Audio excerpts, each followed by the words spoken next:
तर तुम्ही बघू शकता उंची प्लस 1, तर उंची आहे 13 प्लस 1 केलं तर 14 होतात. तर उंचीला घ्यायचं आहे 14ला, कारण अर्धा इंच वरती मार्जिंगला जाणार आहे आणि अर्धा इंच खाली मार्जिंगला जाणार.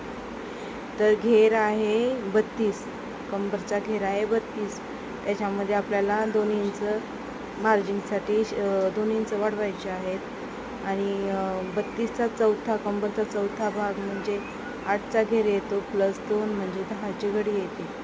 आणि आपल्याला गळ्याला आपल्या शोल्डरनुसार इथे आपल्याला अडीच गळा आपल्याला जास्त मोठा हवा असेल तर 2.5 घ्यायचं आहे, किंवा नाहीतर शोल्डर उतरू नये म्हणून 2च घ्यायचं आहे.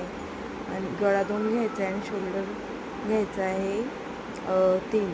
असं करून 5 घ्यायचं. आणि आपल्याला उंचीनुसार आवडेल 10 इंच, 11 इंच, 8-9 इंच आपल्या आवडीनुसार गळा घ्यायचा आहे. आणि त्यानुसार मी हे पॅटर्न काढून साईडला ठेवलेले आहेत. तर बघू शकता तुम्ही कशा प्रकारे कटिंग केलेली आहे. कटिंग करताना पहिल्यांदा पाठीमागचा भाग ॲक्युरेट कट करून घ्यायचा आहे आणि कटिंग करताना सावकाश प्रमाणे कटिंग करायची आहे. तर तुम्ही बघू शकता गळाचा शेप देताना, आकार देताना कापड हलवायचं नाही आहे, तर कैचीचा गोल शेप किंवा थोडंसं नॉर्मलही करू शकता. एकदम ॲक्युरेट असं गोल आकार आला पाहिजे. बघू शकता तुम्ही पाठीमागचा भाग कट गेलेला आहे. आता आपला साईड पीस आहे, कोटरीचा साईड पीस.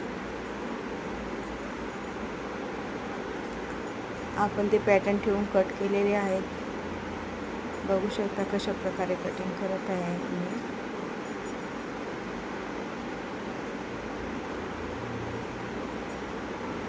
कटिंग करताना घाई करायची नाही आहे, एकदम सावकाश. आता ही कटोरी, हे एकदम साधं सिंपल ब्लाऊज आहे.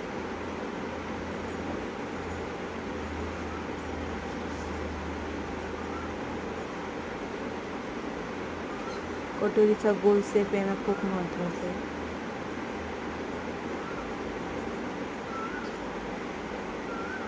ही 32ची कटोरी